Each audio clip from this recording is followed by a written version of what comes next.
SSC ও সমমানের পরীক্ষায় ২০২৫ সালের তুলনায় ২০২৬ সালে পাশের হার কমেছে জিপিএ ৫ পাওয়া শিক্ষার্থীদের সংখ্যাও। দীর্ঘদিন পর গত ২ বছর ধরে এই ফলাফল কিছুটা নিম্নমুখী। এর দায় কি শুধুই শিক্ষার্থীদের? এসব বিষয় নিয়ে কথা হবে প্রথম আলোর আজকের নির্বাচিত খবরের এই আয়োজনে। আপনাদের সবাইকে স্বাগত জানাচ্ছি। আমি এস আল আরেফিন, আর আমার সঙ্গে রয়েছেন প্রথম আলোর বিশেষ প্রতিবেদক মোশতাক আহমেদ। মোশতাক আহমেদ, আপনাকে স্বাগতম। আপনাকে ধন্যবাদ। মোশতাক আহমেদ, গতকালকে আমরা দেখলাম এসএসসি ও সমমানের পরীক্ষার ফলাফল প্রকাশিত হয়েছে। তো প্রথমে জানতে চাই যে ২০২৫ সালের তুলনায় ২৬ সালের ফলাফলটা কেমন হলো? কতটা ঊর্ধ্বমুখী নাকি নিম্নমুখী? হ্যাঁ, আমি আপনার এই উত্তর দেওয়ার আগে আসলে গতকালকে যে একটা ফলাফল প্রকাশ হলো, সেখানে যারা উত্তীর্ণ হলো তাদের সবাইকে অভিনন্দন জানাতে চাই, তাদের পরিবার, শিক্ষক, সবাইকে সংশ্লিষ্ট যারা, একই সঙ্গে যারা প্রত্যাশিত ফল করতে পারেনি তাদের প্রতি ভালোবাসা, সহমর্মিতা জানাই। কারণ তাদের শুধু এটুকুই বলবো যে এটাই জীবনের শেষ নয়, সামনে তাদের এগিয়ে চলার পথটি আরও আমরা আশা করি বিস্তৃত, সেখানে তারা ভালো করবে সেই প্রত্যাশা রাখি। আর সেই সঙ্গে এখন আপনি যেটি জানতে চেয়েছিলেন যে গত বছর থেকে এইবারের ফলাফলটি কেমন হলো, আপনি জানেন যে অনেক দিন ধরে আমাদের পাশের হারটি অনেক বেশি ছিল, গত 2 বছর ধরে সেটি কমে গিয়ে আমরা দেখছি যে কম। সেটি গতবার ধরুন যে 9টি সাধারণ শিক্ষা বোর্ডের ক্ষেত্রে যদি আমি বলি, তাহলে প্রায় 4% মতো পাশের হার কমে গিয়েছে। তো গতবার পাশের হার ছিল 68.04%, আর এবার পাশের হার দাঁড়িয়েছে, আমি কিন্তু 9টি সাধারণ শিক্ষা বোর্ডের কথা বলছি, 64.05%। আর যদি এর সঙ্গে আমি এসএসসি ও সমমান অর্থাৎ দাখিল ভোকেশনাল পরীক্ষার কথা বলি, সেখানে পাশের হার 62.25%। আমি এর সঙ্গে আরেকটু তথ্য যোগ করতে চাই যে এই গেল 2 বছরের তথ্য, কিন্তু আমরা যেটা যদি 19 বছরের তথ্য আমরা অ্যানালাইসিস করে দেখেছি যে 19 বছরের মধ্যে এবার পাশের হার সর্বনিম্ন। এই ফলাফলে শিক্ষার্থীদের কোন কোন বিষয়ে দুর্বলতা ফুটে উঠেছে?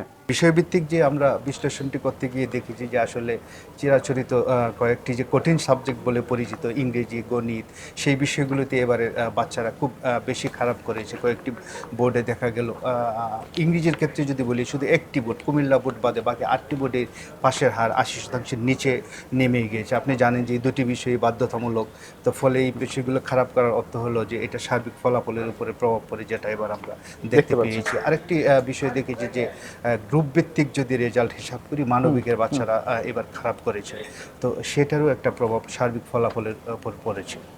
আচ্ছা, আপনার এই প্রতিবেদন আজকে প্রকাশিত হয়েছে। সেই প্রতিবেদনে আমরা দেখতে পেয়েছি যে ২০২৫ সালে 48 শিক্ষা প্রতিষ্ঠান থেকে কেউ পাশ করেনি, এবং ২০২৬ সালে সেই সংখ্যা বেড়ে হয়েছে 57। এটা হচ্ছে 9টি সাধারণ শিক্ষা বোর্ডের কথা বলছি। আর সেই সঙ্গে যদি মাদ্রাসা বা কারিগরি বোর্ড হিসাব করা হয়, তাহলে সেই সংখ্যা প্রায় 300-রও বেশি। হ্যাঁ, সংখ্যাটি, এই ঘাটতির আসলে কেন? এই সংখ্যাটি 312 টোটাল। আপনার এর মধ্যে 57টি ধরুন যে স্কুল কলেজ, বাকি আপনি এখানে একটি তথ্য দিই যে সেখানে মাদ্রাসা 226টি, তো সংখ্যাটি অনেক বড়। তো আমরা এর প্রতি বছরই দেখা যায় কিছু সংখ্যক প্রতিষ্ঠান এই ধরনের হয়। এর আগে আমি একাধিকবার রিপোর্ট করতে দিয়েছি, আসলে এই প্রতিষ্ঠানগুলি শুধু নামে 1জন 2জন 3জন শিক্ষার্থী, কোথাও অবকাঠামো নেই, কোথাও সুযোগ সুবিধা নেই। আবার কিছু কিছু প্রতিষ্ঠান এমপিওভুক্ত, অর্থাৎ সরকার থেকে বেতন ভাতা বাবদ তারা আর্থিক অনুদান পায়, এরকম কিছু প্রতিষ্ঠানও আছে। এই প্রতিষ্ঠানগুলো আসলে খুব বলবো যে মানে শুধু নামেই চলে। এই ক্ষেত্রে আমি সরকারকে একটি কথা বলতে চাই যে আসলে আমাদের দেশে এই যে এত এত শিক্ষা প্রতিষ্ঠান, এগুলার একটা ম্যাপিং হওয়া দরকার এই অর্থে যে আসলে আমাদের কতগুলো প্রয়োজন, কিংবা কোথাও কম কোথাও বেশি, সেটা ম্যাপিংটা করে একটা বোঝা উচিত যে আসলে আমাদের মানে প্রকৃত চিত্রটা কি, সেই অনুযায়ী আসলে ব্যবস্থা নেওয়া দরকার। প্রয়োজন হতে পারে দেখা গেলো যে জায়গায় শিক্ষার্থী নাই, সেই পাশের একটা প্রতিষ্ঠানের সঙ্গে একীভূত হতে পারে, এরও কিছু ব্যবস্থা নেওয়া যেতে পারে। আচ্ছা, আপনার কাছে জানতে চাই যে আসলে গতকালকে যে ফলাফলটা দেওয়া হলো 9টি সাধারণ শিক্ষা বোর্ডে সহ দাখিল এবং সমমানিজ পরীক্ষাগুলো, তো এখানে আসলে কোন বোর্ড সবচেয়ে ভালো ফলাফল করলো আর কোন বোর্ড সবচেয়ে খারাপ ফলাফল করলো? এইবারে আমরা যে দেখলাম পাশের হার এবং GPA-5 যেটি আমরা সর্বোচ্চ ফলাফলের সর্বোচ্চ সূচক বলি, সেই দুই ক্ষেত্রে এবার ঢাকা শিক্ষা বোর্ড খুব ভালো করেছে। তারা GPA-5 পেয়েছে 33,000-এরও বেশি শিক্ষার্থী, আর পাশের হার 71.71% বেশি শিক্ষার্থী পাশের হার যেটা আমরা দেখছি, যেটা গড় পাশের আমি একটু আগে বললাম 64.05%। সেই ক্ষেত্রে তারাই ভালো করেছে। আর পিছিয়ে আছে পাশের হারের দিকে নতুন শিক্ষা প্রতিষ্ঠান ময়মনসিংহ শিক্ষা বোর্ড, সেখানে পাশের হার 60 সম্ভবত 57% কাছাকাছি এই ধরনের। আচ্ছা, জানতে ইচ্ছা করছে এই মুহূর্তে আসলে ছাত্র ভালো করলো না ছাত্রীরা ভালো করলো, কাদের ফলাফলটা বেশি ভালো এটা হয়েছে? আপনি দেখেন যে গত কয়েক বছর ধরে আসলে ছাত্রীরা ভালো করছে, এবারের ফলাফলও আমরা সেটাই দেখলাম। আপনি দেখবেন যে একটা সময়ে কিন্তু আসলে মেয়েদের পড়াশোনা, অভিভাবকদের সচেতনা, রাষ্ট্রীয় সব ক্ষেত্রেই মেয়েদের একভাবে দেখা হতো। এখন কিন্তু সেই স্টিগমাটা নাই। এখন দেখবেন বাবা মারা সন্তানদেরকে ওরকম আগের মতো কিন্তু দেখেন এক ধরনের পার্থক্য করে না, মেয়ে বাচ্চাটিকেও আলাদা চোখে দেখে না। অলমোস্ট আমি স্বাভাবিক বলছি, এখন কিন্তু মেয়ে ছেলে যদি এই ধরনের এটা করছে, ফলে কি হচ্ছে দেখেন মেয়েরা এবার খুব ভালো করছে, এবং সেটা বেশ কয়েক বছর ধরে। এখানে আরেকটু উল্লেখযোগ্য তথ্য বলা উচিত যে শুধু যে পাশের হারের দিক থেকে মেয়েরা ভালো তা না, আপনি যদি প্রাথমিক মাধ্যমিকে দেখেন সেখানে ছাত্রীদের সংখ্যাও বেশি এবং হারটাও বেশি।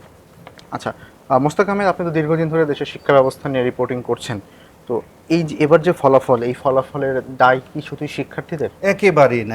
খুব আপনি সুন্দর প্রশ্ন করেছেন। দেখুন, একটি এসএসসি পরীক্ষাটি কখন হয়, অর্থাৎ একটা বাচ্চা যদি 1 থেকে 10 পর্যন্ত 10টি বছর পড়ানোর পরে আপনি একটা বিষয়ে 3 ঘন্টা একটি বাচ্চাকে মূল্যায়ন করছেন, রাইট? আমরা কি জানি আমাদের দেশের শিক্ষা ব্যবস্থাটা তো খুব একটা করুণ অবস্থায় চলছে। এখন ভয়ঙ্কর তথ্য যেটা হচ্ছে, এবারে রেজাল্টে দেখা যাচ্ছে যে আসলে শহরাঞ্চলের শিক্ষার্থীরা মোটামুটি ভালো, মফস্বলের মধ্যে একটা বৈষম্য মারাত্মক হয়েছে। তো আমরা তো দীর্ঘদিন ধরেই তো একটা আলোচনা আছে, শিক্ষা প্রতিষ্ঠানগুলোতে ঠিকমতো পড়াশোনা হচ্ছে না, কোচিং প্রাইভেটের দাপট, যেসব পরিবারের আর্থিকভাবে সচ্ছল তারা খুব ভালো করছে। তো এই যে কথাগুলো বললাম, এটা সারমর্ম কী দাঁড়ায়? এসব সারমর্ম তো আসলে বাচ্চাদের উপরে দায় দেওয়া যায় না। হ্যাঁ, বাচ্চারা ঠিকমতো পড়াশোনা করবে, আমরা আশা করি।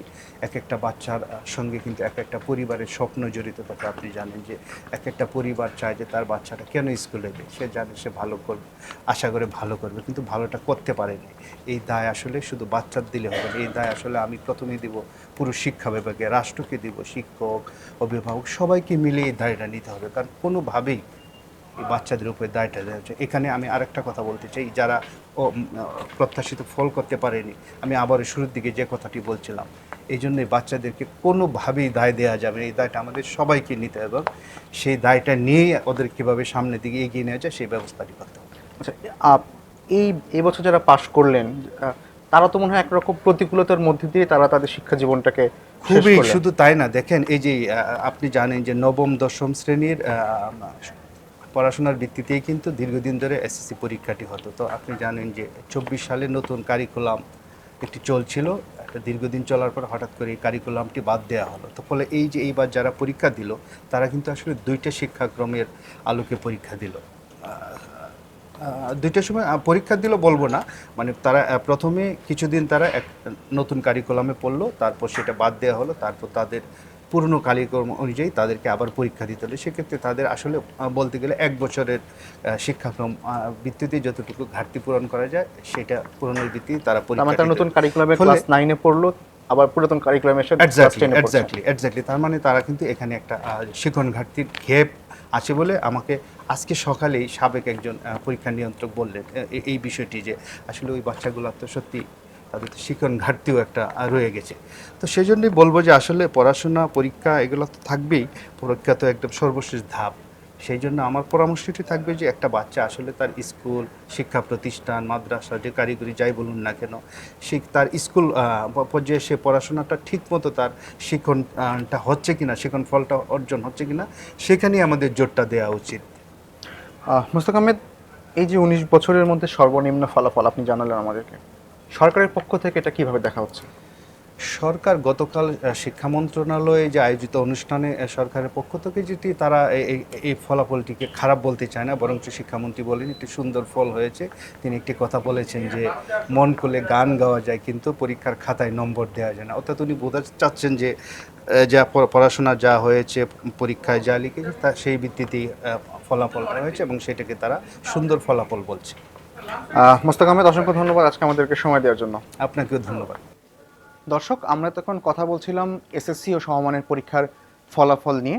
আমরা আপনাদের সামনে আবারও হাজির হব নতুন কোনো বিষয়ে কথা বলতে। সে পর্যন্ত ভালো থাকুন, সুস্থ থাকুন আর প্রথম আলোর সঙ্গে থাকুন।